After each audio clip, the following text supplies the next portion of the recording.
اکثر الصلاۃ علی فی اللیلۃ الحراء والیوم الاظہر فإن صلاتکم تعرض علی۔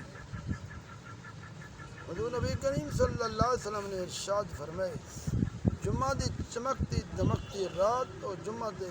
چمکتے دمکتے دن میرے درود پاک دی کثرت کیتی کرو کیونکہ تہارا درود پاک میرے تے پیش کیتا بھی حدیث ہے۔ فرمایا میرے جمعے دے دیوار درود پاک دی کثرت کرو کیونکہ دیوار مشہود ہے، این دیوار فرشتے حاضر تھے نا، یقیناً تو سمجھو کوئی جب درود پاک پڑھ دے تو درود پاک دے کنے فارغ تھی میں کنے پہلے ان دا درود پاک میری دربار پہنچ گئے۔ فرمایا میری امت میرے تو ہر جمعے دے دیوار درود پاک دی کثرت کرو کیونکہ میری امت دا درود پاک میرے تے ہر جمعے دے دیوار پیش تھی دے جائیں میرے تے درود پاک زیادہ پڑھا ہو سی ان دی منزل میرے نال زیادہ قریب ہو سی۔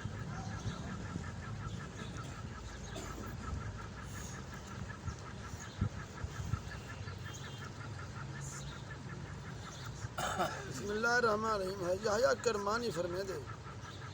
ایک دی میں ابو علی بن شادان دے کولو ہم ایک نوجوان داخل دے جن کو اساں جو کوئی بندہ نہ جانتا وہ سب کو سلام کیتے پوچھا تو ہر وچ ابو علی بن شادان کون ہے؟ اساں ان دی طرف اشارہ کیتے تو شخص نے آگے شیخ میں خواب سید دو عالم صلی اللہ علیہ وسلم کی زیارت کو مشرف کیا۔ حضور نبی کریم صلی اللہ علیہ وسلم نے حکم فرمائے ابو علی بن شادان دی مسجد پہنچتے اتھائی بنی جب تو جنہا ملاقات کریں میرا سلام کو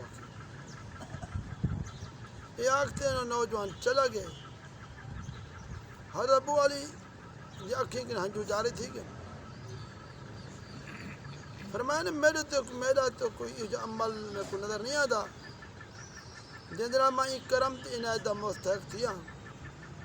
مگر ہے گال جو میں صبر دے نال حدیث مصطفیٰ صلی اللہ علیہ وسلم پڑھدا جب نبی کریم صلی اللہ علیہ وسلم دا نام پاک یا ذکر آندے تو میں اتھائیں درود پاک پڑھدا تھا۔ ان بعد شیخ ابو علی 2 یا 3 مہینے زندے رہے ان کے بعد وصال فرمائے۔ حضرت ابو المواہب شاذلی فرمائے میں خواب حضور نبی کریم صلی اللہ علیہ وسلم کی زیارت کے نوازا گیا تو دیتا آقا دو جہان صلی اللہ علیہ وسلم میرے منہ تے بوسا دیتی فرمایا میں این منہ کو بوسا دینا جرا میرے تے 1000 دفعہ نہیں ہے 1000 دفعہ رات دا درود پڑھ دے بل فرمایا ان اعطیناک الکوثر کتنا اچھا ورد ہے اگر تو ان کو رات کو پڑھیں اور فرمایا تیری یہ دعا ہونی چاہیے اللہم فرج کرباتنا اللہم اقل عثراتنا